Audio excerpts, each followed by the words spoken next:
नेघे म्हणजे घेत नाही. रुका म्हणजे पैसा, नेघे रुका.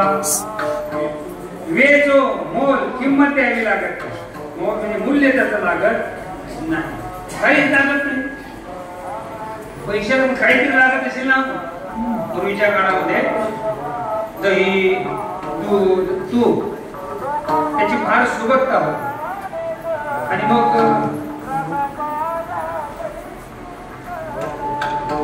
नियोजन लावलं की दररोज रवी लागायचं. त्यातलं दोन्ही काढलं की मग ते ताक आमच्या घरी पूर्ण वाड्यामध्ये आमची आई सगळ्यांना म्हणजे आज गंगूबाई आमची तर घरी लागली ताक घेऊन जा, ताक घेऊन जा. मग ते फुकट द्यायचं, त्याचे पैसे घ्यायचे. ताक असा असल्यामुळे त्याचे पैसे घ्यायचे नाही. मग फुकट काय नेता, फुकट काय घेता. मग ताक न्यायचं, त्याच्या मोबदल्यात काही त्यांच्याकडे जे काही असते ते धान्याच्या रूपानं आणखी कुठल्या परतावा त्याचा परत करायचा. मग आता या डॉक्टरकडे आपण गेलो, आपण सगळ्यांनी आपला उपचार केला, औषधी दिली. मग त्याच्या मोबदल्यात त्याला पैसे लागत नाही, कुठली किंमत लागत नाही. काहीतरी लागत असेल ना. महाराष्ट्रात काहीच लागत नाही, त्याला पैसे लागत नाही, किंमतही द्यावी लागत नाही. पण द्यायचंच असेल तर काय घेतो तो, काय घेतो. पाहे बोल प्रीतीचे. त्याच्याकडे पैशाची काही मानवा नाही. तो जो डॉक्टर आहे, वैद्य आहे, वैद्य राज आहे, पंधराव एक वैद्य राज आहे, त्याच्याकडे पैशाची अजिबात नुफर नाही. का नाही, का नाही त्याचं कारण आहे. मग सर्वस्वे करुणे सेवा अभिमान सांडुनी पांडवा. पाय धुवाची दैवा पाय लक्ष्मीचे जयाचे नामे पापणासी. लक्ष्मी ऐशी जयाची दासी. त्याला काय पैशाची, त्याला पैशाची वानवा. लक्ष्मी जर त्याची दासी आहे. ओम किरणमयी लक्ष्मीं जातवेदम आवह.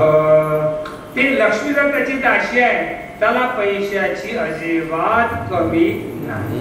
कमी कशाची आहे. प्रेमाचा भोगे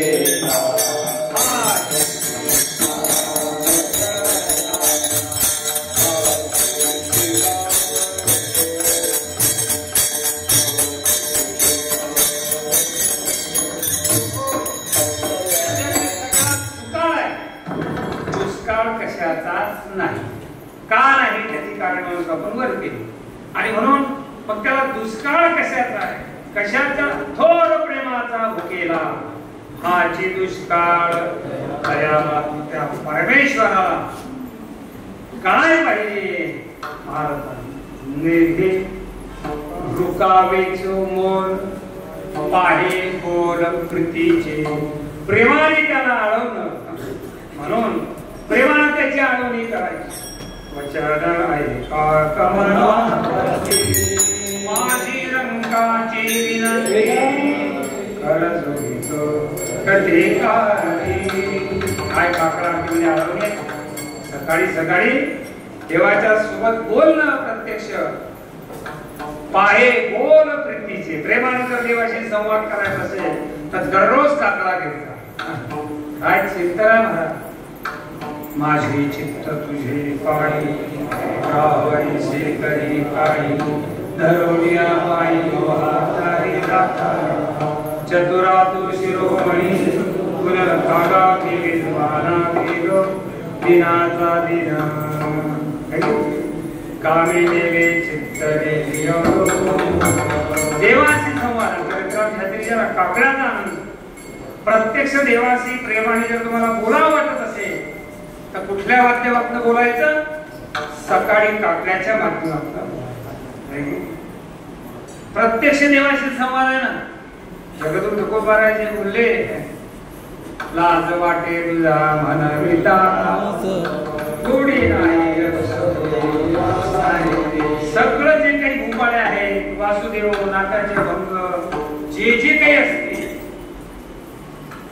ते सगळे देवाला आळवणी करणार. देवाला तेच आवडणार आहे. त्याच्या पलीकडे महाराज म्हणतात पाहे बोल प्रीतीचे. अगदी प्रेमाने त्या देवाला आळवणं. त्याच्या पलीकडे त्याला काही लागत नाही. थोर प्रेमाचा आणि ते प्रेम देण्याचं काम आदिशक्ती मुक्तवरी परमात्म्याला बांधणी प्रमाण दिलं. पांडुरंग पिसा याची लागी झाला. कशा करता पिसा आहे तो, कशा करता वेळा आहे, काय अपेक्षित आहे त्याला, कशाचा दुष्काळ आहे त्याला, ते देण्याचं सामर्थ्य मुक्तावय बाजीला प्रेम पान्हा. आणि म्हणून आई साहेबां समवेत आपण आहो, हे आपलं भाग्य आहे. काय बोलत होतो, पाहे बोल प्रीतीचे, प्रेमाने त्याला हळवत होतो. बरोबर आहे, आमच्याकडे तर काहीच नाही हो, ते सुद्धा नाही बोलावं. साथ आणि मवाळ मित्र आम्ही लता शब्द दैशिल करतो, आमच्याकडे ते सुद्धा नाही. तरी सुद्धा तुमचे वैद्यराज आमच्यावर कृपा करतील की नाही, कारण डॉक्टरकडे काही गुण असते पाहिजे. वैद्य हा कृपावंत असला पाहिजे, वैद्य हा दिरावर प्रेम करणारा असला पाहिजे, वैद्य हा दयावंत असला पाहिजे. त्याच्याकडे जरी गुण नसतील तर तो त्याच्यामध्ये परिपूर्ण नाही. डॉक्टरकडे दया असली पाहिजे, दिराबद्दल त्याला जिव्हाळा असला पाहिजे. पण आमचे जे वैद्यराज तुकोबाराज एकमेव वैद्यराज आहे, ते दयेचे सागर आहे. काय दयावंत आहे तुकोबा. शेवटच्या चरणात सांगतात, Oh